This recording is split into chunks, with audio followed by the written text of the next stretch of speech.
ଲାଙ୍କ ଛାମୁରେ ମୋହି ମାନ ମସ୍ତକ ନୁଆଇ ହଦିଶ ମଧ୍ୟରୁ କିଞ୍ଚିତ କରେ ବର୍ଣ୍ଣନା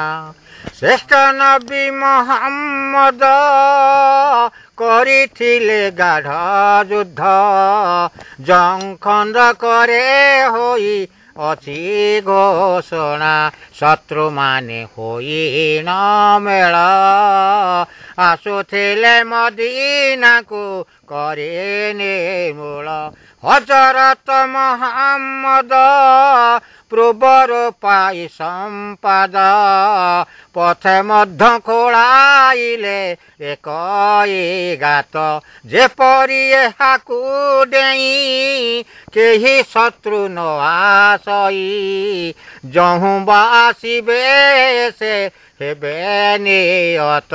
ନିଜେ ଯାଇ ଶିଷ ସହିତେ ବହୁ କଷ୍ଟ ସହି ମାଟି ଖୋଳିଲେ ହାତେ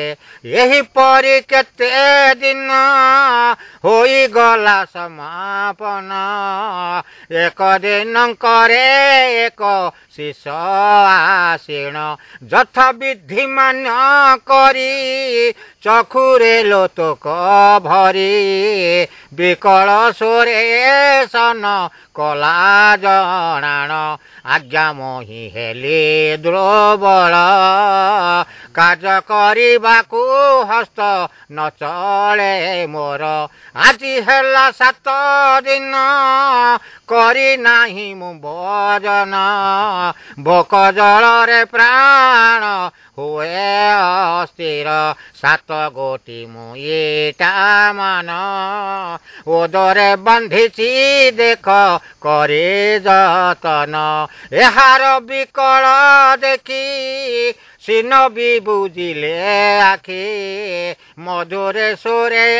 ସନ ଦେଲେ ସାନ୍ତ୍ୱନା ଯେ ଲୋକ ସହେ କଷଣ ପୁଣ୍ୟ ଧନ ଉପାର୍ଜନ ଦିନ ବନ୍ଧୁ ଅଲା ତାହା କରନ୍ତି ଜ୍ଞାନ ଇହ କାଳ ପର